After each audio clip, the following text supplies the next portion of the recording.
Tra verifica delle positività, quarantene e sostituzioni del personale assente, le scuole sono al collasso per la burocrazia Covid. Il presidente Fedriga chiede al governo di semplificare la sorveglianza nelle scuole.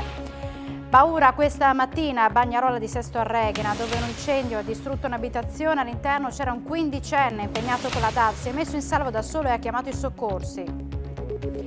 A Udine l'utilizzo del taser non sarà più sperimentale, la polizia locale sarà dotata definitivamente di una trentina di armi e impulsi elettrici per tutelare maggiormente la sicurezza sia dei stessi agenti che dei cittadini. Fiumicello ha ricordato oggi Giulio Regeni, a 6 anni dal rapimento al Cairo. Il parco della sua ex scuola ora porta il nome del ricercatore, mentre il paese si è colorato nuovamente di giallo.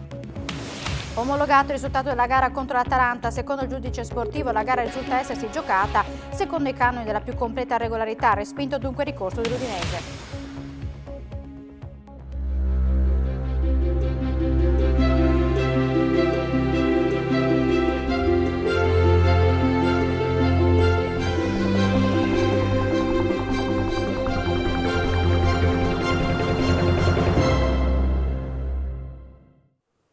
Buonasera e ben ritrovati a un nuovo appuntamento con l'informazione di Telefriuli. Tra verifiche delle positività, quarantene, riorganizzazione delle lezioni, gestione delle mense e sostituzione del personale assente, le scuole sono al collasso e sono diventate delle succursali delle aziende sanitarie. È la denuncia del coordinamento presidenti Consiglio d'Istituto del Friuli Venezia Giulia, che ha scritto al presidente della Regione e agli assessori Riccardi e Rosolè. La scuola deve tornare ad essere scuola. Si apre così la lettera aperta che il coordinamento presidenti Consiglio d'Istituto del Friuli Venezia Giulia ha inviato ai vertici della Regione, sottolineando le difficoltà legate alla pandemia. Le scuole, scrivono, sono diventate di fatto le succursali delle aziende sanitarie, gli unici sportelli sul territorio, aperti H24 al fianco delle famiglie. Il coordinamento evidenzia un onere gestionale di responsabilità che grava sugli istituti, definito assurdo, incomprensibile ed oltremodo gravoso. L'emergenza sanitaria, si legge nella lettera inviata al presidente della Regione Fedriga e agli assessori Riccardi e Rosolen, porta nelle scuole problemi da risolvere come le assenze di personale docente, ATA e degli studenti. Poi ci sono gli oneri legati al tracciamento, alla gestione delle quarantene, al dover essere il tramite tra famiglie e aziende sanitarie. Una burocrazia, afferma il coordinamento, che ad oggi è al collasso. Un sistema che ad ogni picco di contagio, come quello appena vissuto, ha mostrato di non funzionare correttamente, con l'impossibilità di garantire testing e tracciamento, portando la scuola alla paralisi. Sarebbe stato auspicabile, per i presidenti dei consigli d'istituto, interpellare e coinvolgere le scuole in tavoli operativi anche settimanali, dove poter portare criticità e contributi per affrontare al meglio gli scenari che variano al crescere dei contagi. Invece, scrivono, sono state abbandonate. Così le istituzioni scolastiche, rispetto alla funzione principale che devono assolvere, che è quella didattica, sono assorbite completamente dall'eccessiva richiesta che viene loro fatta: verifica delle positività, riorganizzazione del tempo scuola, gestione del servizio mensa, sostituzione del personale assente, attivazione della DAD.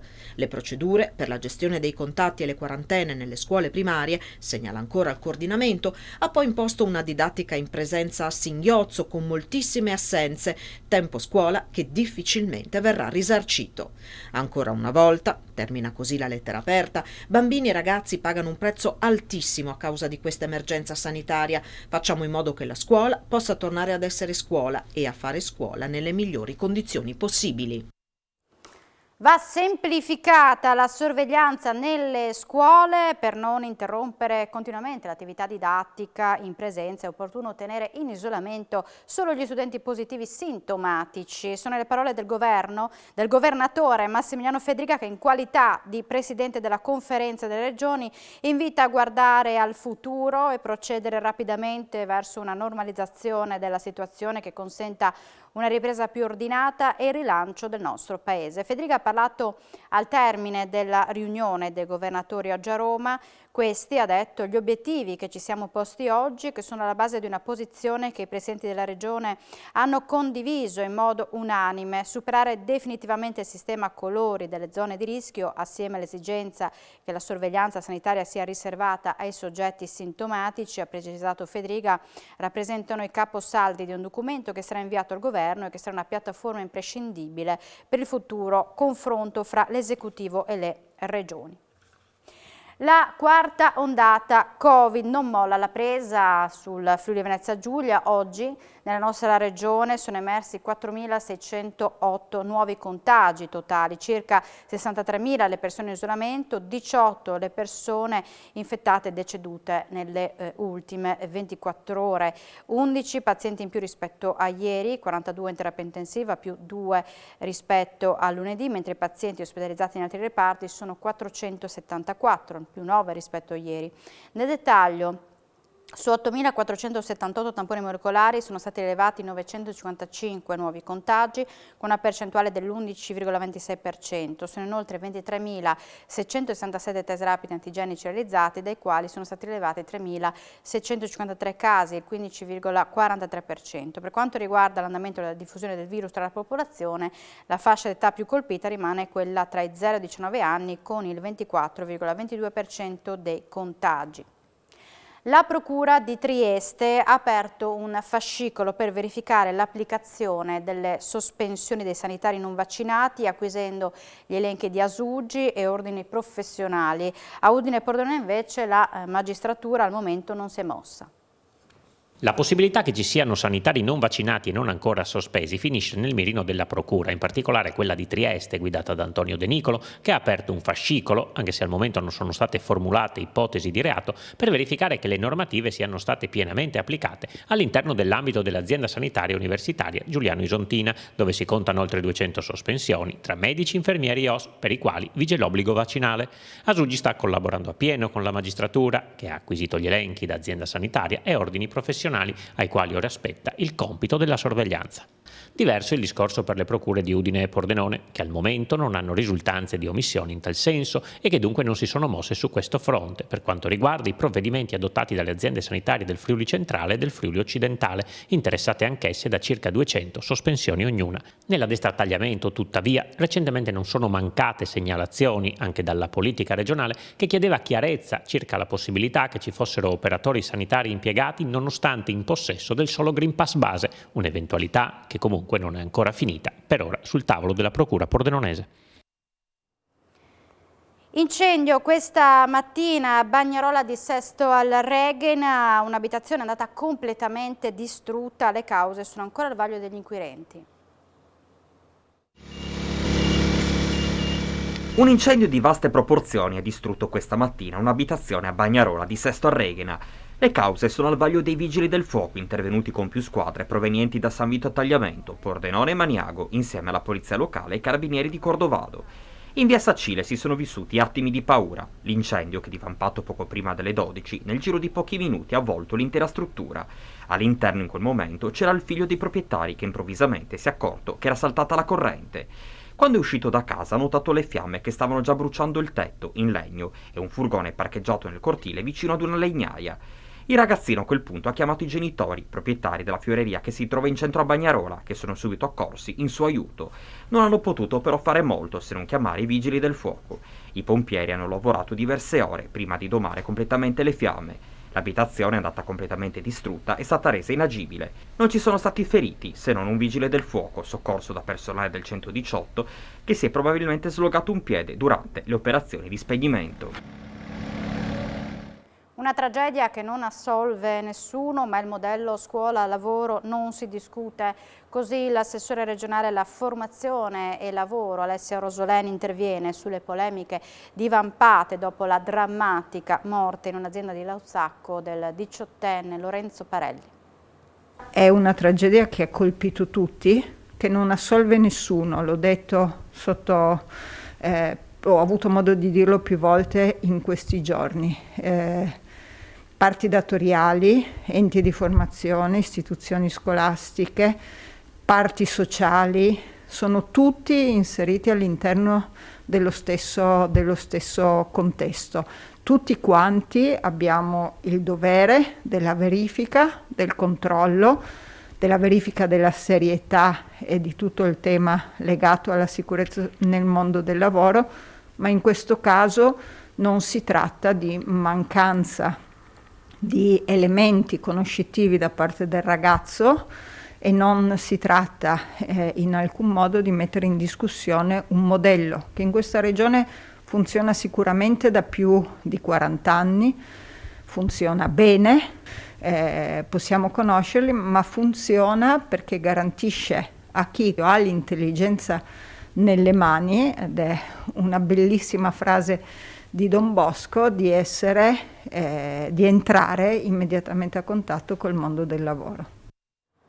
Oggi in forma privata i funerali di Liliana Resinovic, la donna scomparsa da casa il 14 dicembre. Le indagini proseguono e il suicidio resta l'ipotesi principale.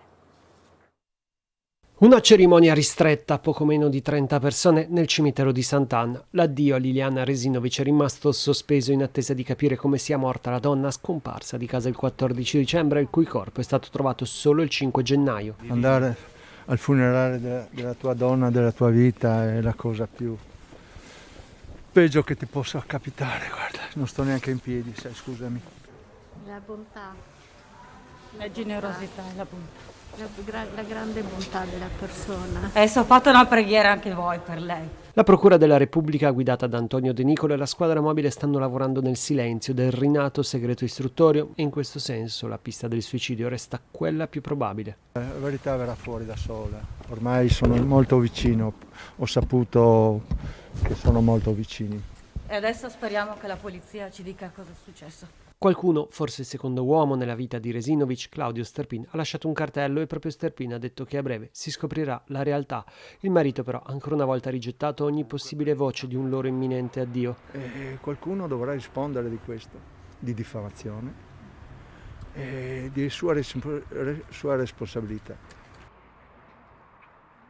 Conclusa a Montecitorio la seconda giornata di votazioni per l'elezione del Presidente della Repubblica. Ora è in corso lo spoglio delle schede. Letizia Moratti, Marcello Pera e Carlo Nordio sono i nomi del centrodestra per il Quirinale. Nessuno ha una tessera di partito, ma hanno ricoperto ruoli importanti, dice il leader della Lega Matteo Salvini. Dopo 30 anni tocca a noi avanzare delle proposte, aggiunge. La Presidente di Fratelli d'Italia, Giorgia Meloni, sottolinea che si tratta di personalità di grande autorevolezza. I nomi proposti dal centrodestra sono sicuramente di qualità e li valuteremo senza spirito pregiudiziale con gli alleati, dice il segretario del PD Enrico Letta. Mi fido di Conte senza nessun dubbio, aggiunge Letta. Renzi chiede di fare presto, si voti 2 volte al giorno. I friulani si dividono sul nome del prossimo Presidente della Repubblica, ma su una cosa sono certi: il Premier Draghi deve rimanere al governo. Come capo dello Stato il nome più gettonato è quello di Maria Elisabetta Casellati, mentre c'è chi rimpiange Mattarella e perfino Berlusconi. Se andassero al voto i friulani, il Presidente della Repubblica dovrebbe essere donna e il nome che ritengono più adatto è quello dell'attuale Presidente del Senato, Maria Elisabetta Alberti Casellati, ma c'è chi anche punta sull'esperienza politica di Pier Ferdinando Casini. Ah sì, ce l'ho uno io, Casini. Ah, lei punta su Casini? Punto su Casini perché è sempre stato abbastanza neutrale e perciò è anche competente. Il governo invece Draghi? Il governo è sempre Draghi. Sperava in un bis di Mattarella? Se magari, sì, magari. Io dico sinceramente, la Casellati andrebbe bene, perché è una persona seria, una persona preparata e venendo fuori dalla giustizia, una riforma ci vorrebbe dalla giustizia. Ma Draghi al governo sì, anche perché ha una stima in Europa, ma guarda caso Draghi non è un politico, è un economista. Signora, lei sta pensando al Presidente della Repubblica? No, io il Presidente della Repubblica lo voglio di area di centrodestra. Berlusconi, il mio Presidente. Ammiro, apprezzo quello che lui ha fatto, a farsi, diciamo, da parte, considerato il momento difficile, diciamo così, per l'Italia. Casellati, una donna che non ne vediamo da anni, è sempre un uomo. E vorrei Draghi, perché è il migliore. Draghi mi piace, lo vorrei anche tenere al governo. Il cane di una 55enne di Povoletto morde un ragazzino durante una passeggiata. Lei non se ne cura. La donna così è stata condannata dal Tribunale di Udine. Il suo cane morsica un bambino e le tira dritto, condannata a 300 euro di multa e al risarcimento del danno. È la pena inflitta a una donna di 55 anni dal giudice del Tribunale di Udine, Daniele Faleschini Barnaba, per non aver vigilato sull'animale. I fatti risalgono all'aprile del 2019, quando un bambino di 13 anni è stato aggredito da un Golden Retriever mentre stava transitando sulla pista ciclabile di Marsure di Sotto, frazione di Povoletto, e morsicato a un braccio. Poi, stando alle accuse, la proprietaria del cane continuò la propria passeggiata, senza avvertire i genitori del ragazzo o le autorità. Il giudice ha quantificato il risarcimento del danno in 3.000 euro. Nell'arringa, il difensore della donna, l'avvocato Filippo Mansutti, aveva sottolineato come 2 testimoni avevano collocato l'imputata in un luogo diverso da Povoletto e che all'epoca la sua assistita aveva i capelli castani non biondi, come raccontato dalla vittima. Erano accusati di aver costretto un ragazzo a baciare le mani di un coetaneo e i piedi di suo padre. Il Tribunale di Udine ha condannato un uomo di Troviscosa e uno di Cervignano a 10 mesi di reclusione ciascuno. Costrinsero con la violenza un minore a mettersi in ginocchio e a baciare le mani di un coetaneo e i piedi del padre. Per questo il Tribunale di Udine ha condannato per lesioni e violenza privata un 49enne di Torviscosa e un 29enne di Cervignano a 10 mesi di reclusione ciascuno, pena sospesa per il più giovane. Il PM, Patrizia Rec, aveva chiesto 9 mesi di reclusione ciascuno. Tutto nasce da un litigio tra ragazzi per gelosie amorose, che culminò nell'agosto 2017 a Torviscosa. Secondo le accuse, i 2 imputati costrinsero un ragazzo di 14 anni a baciare i piedi del 49enne e le mani di suo figlio minorenne. Per raggiungere lo scopo, il condannato di 29 anni colpì il ragazzino con sberle e pugni al volto, mentre l'altro gli assestò uno schiaffo, procurando alla vittima lesioni al volto e al timpano guaribili in 15 giorni. Nell'arringa, il difensore del più giovane, l'avvocato Elga Parisi, ha fatto notare che le ricostruzioni non erano univoche e che il suo assistito era stato riconosciuto dalla vittima da una fotografia con modalità suggestive. Per il legale dell'imputato più anziano, l'avvocato Daniela Moreale, l'uomo non partecipò alle violenze e non le istigò, anzi cercò di fermare il 29enne, scontato il ricorso in appello. Ed ora andiamo a Udine, dove l'utilizzo del taser non sarà più sperimentale. La polizia locale sarà dotata definitivamente di una trentina di armi a impulsi elettrici per garantire maggiore sicurezza sia agli stessi agenti che ai cittadini. A Udine le pistole impulsi elettrici impiegate solo in fase sperimentale diventano arma in dotazione effettiva per gli agenti abilitati della polizia locale. Fino ad ora le armi a impulsi elettrici taser, messe a disposizione di 10 agenti abilitati formati da 3 istruttori, erano 2. Ora si passa a una trentina.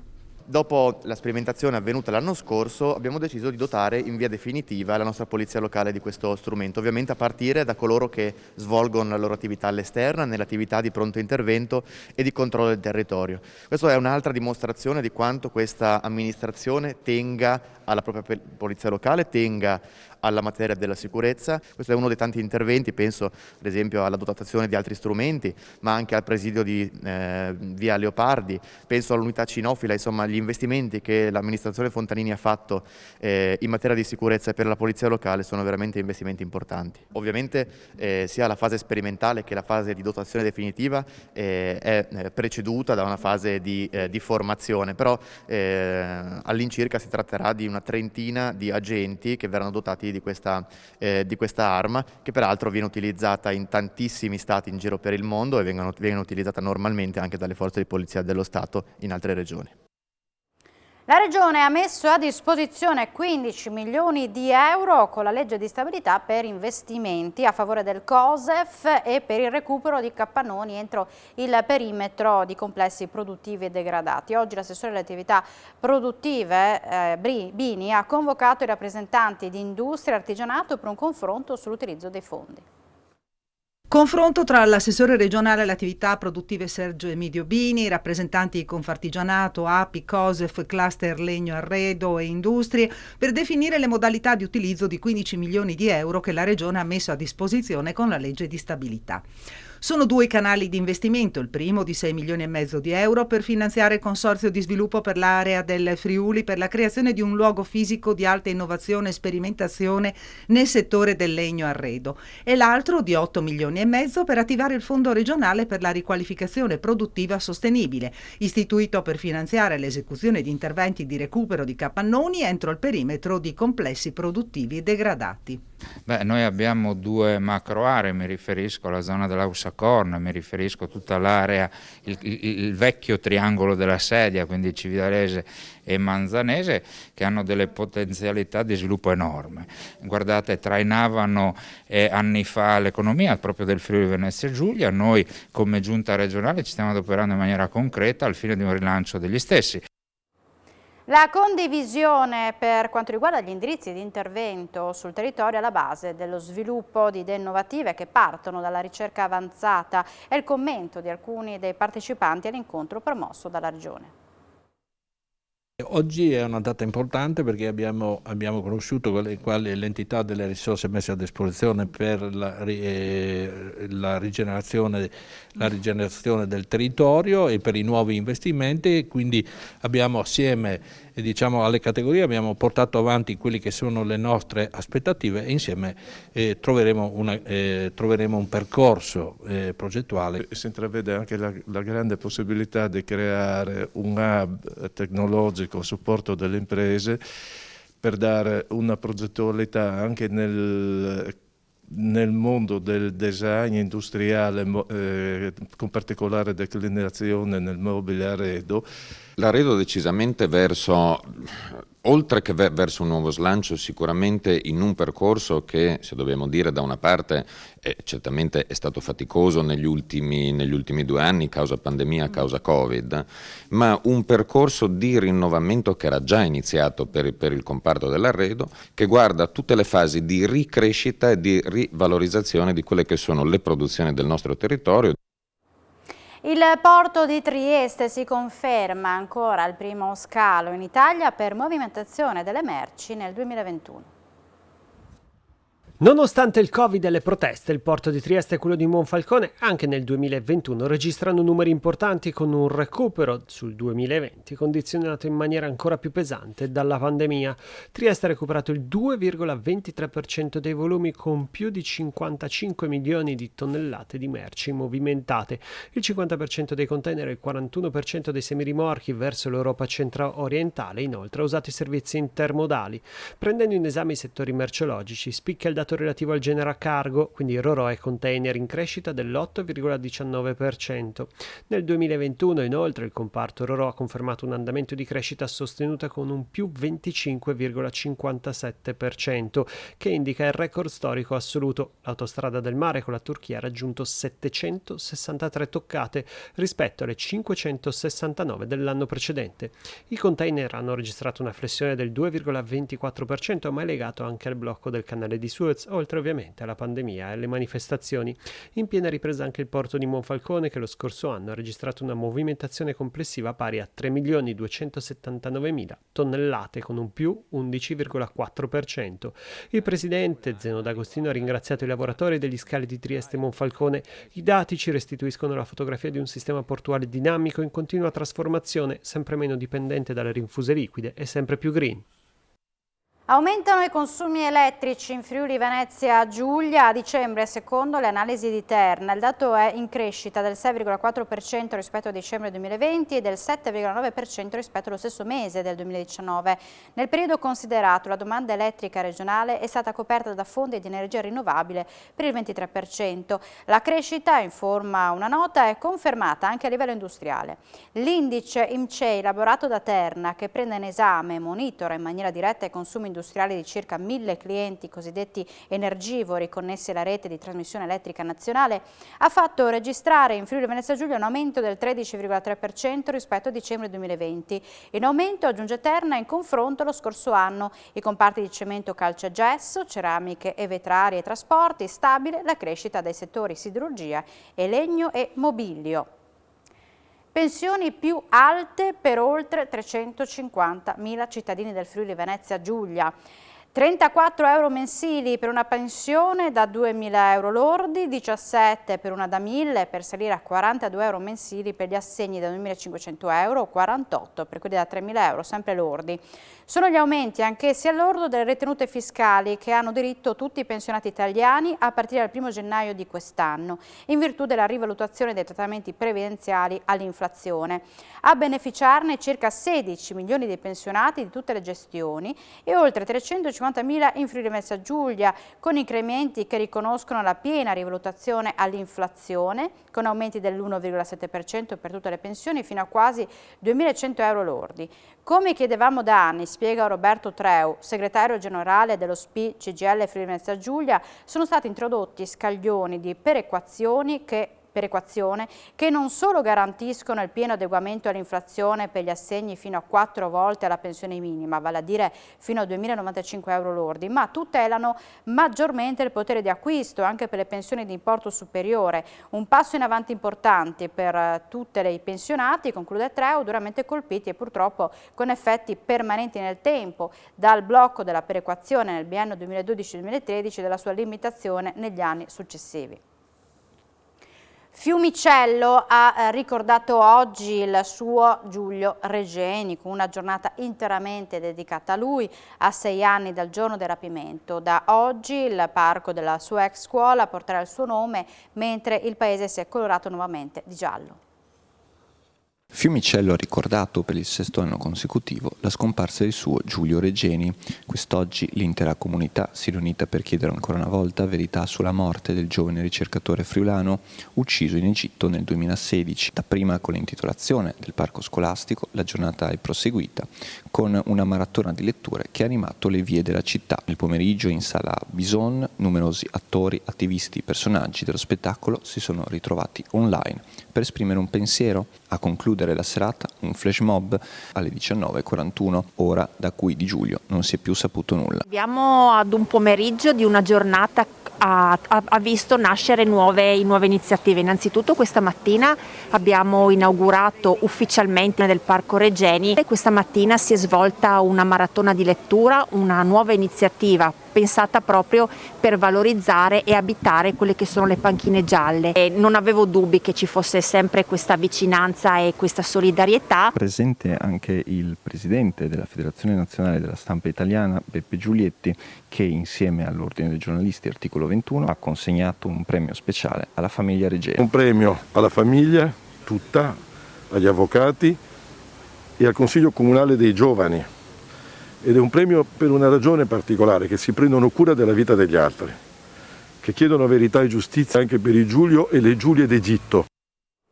È arrivato poco fa un aggiornamento Covid che fa riferimento alla situazione nel pronto soccorso di Udine, dove aumentano gli accessi e si complica la situazione, di riflesso ne risente l'intero ospedale. Secondo quanto riferito da alcuni operatori sanitari, questo pomeriggio erano una trentina le persone in attesa di ricovero al pronto soccorso del Santa Maria della Misericordia di Udine. La situazione in questo momento è complicata, riferisce il direttore generale di ASUFC Denis Caporale. I numeri di accesso al pronto soccorso da parte di persone con Covid è rilevante, prosegue, sono una cinquantina in tutte le strutture dell'azienda sanitaria universitaria Friuli Centrale, persone che si aggiungono a quelle già ricoverate. Il sistema è in difficoltà, aggiunge Denis Caporale. Negli spazi del pronto soccorso stazionano anche per 2 o 3 giorni pazienti ricoverati in attesa dell'assegnazione di un posto letto. In alcuni casi si tratta di persone anziane. Anche oggi abbiamo attuato una manovra per aprire nuovi posti letto, precisa Caporale. La situazione è difficile anche sul fronte del personale. Le assenze a causa dei contagi sono importanti, riferisce il direttore generale di ASUFC, 400 in tutta l'azienda, a questi si aggiungono 123 operatori che sono stati sospesi e 116 differiti. Rimaniamo a Udine, in arrivo nuove fermate dei bus, saranno dotate di pensiline e di accorgimenti tecnologici per essere fruite anche da persone con disabilità. Il Comune di Udine ha messo a disposizione 200.000 euro per la sistemazione di alcune fermate del bus del trasporto pubblico locale per renderle fruibili a tutti.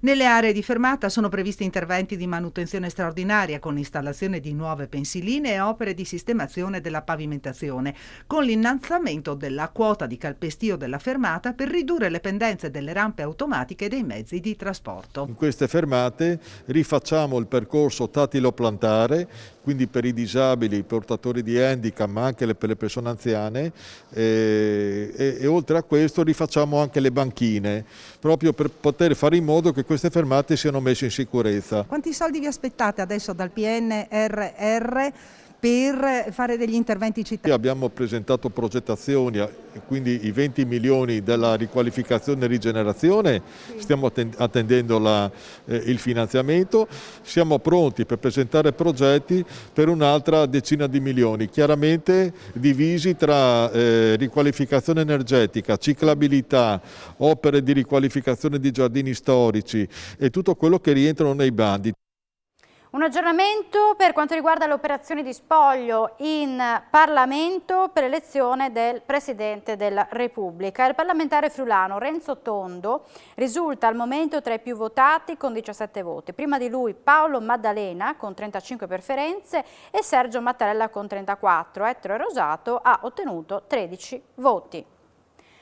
Tra poco invece le notizie sportive, dove in primo piano si parlerà dell'Udinese. È stato omologato il risultato della gara contro l'Atalanta. Secondo il giudice sportivo la gara risulta essersi giocata secondo i canoni della più completa regolarità. È stato respinto dunque il ricorso della società bianconera. Tra poco dunque Sport FVG, tutte le notizie sportive. Noi vi ringraziamo per l'attenzione e vi auguriamo una buona serata con Telefriuli. Arrivederci.